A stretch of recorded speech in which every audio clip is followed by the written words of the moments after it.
এই পৃথিবীতে সুন্দর জায়গাগুলো সবসময়ই মঙ্গলকর নয়। অনেক জায়গায় রয়েছে যেখানে ঢোকার পর আর বের হওয়ার রাস্তা নেই।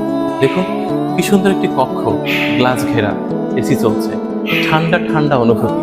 এর মধ্যে আটকা পড়েছে দেশীয় প্রজাতির এক পাখি।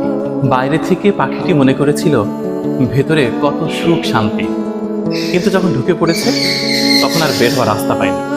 মানুষের জীবনেও তাই, অনেক সুন্দর জায়গা আছে, সৌন্দর্যের প্রেমে পড়ে লোভে পড়ে সেখানে প্রবেশ করার পর বের হওয়ার রাস্তা পাওয়া যায় না, পুরো জিন্দগি পার হয়ে যায়।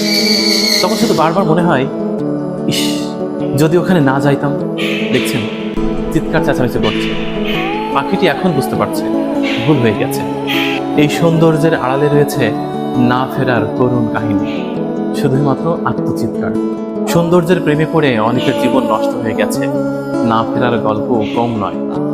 তাই কোথাও সৌন্দর্য দেখে মুগ্ধ না হয়ে আগে ভাবুন আপনার জন্য নিরাপদ কিনা, আপনার জন্য স্বস্তির কিনা, শান্তির কিনা, ফিরে আসার পথ থাকছে কিনা।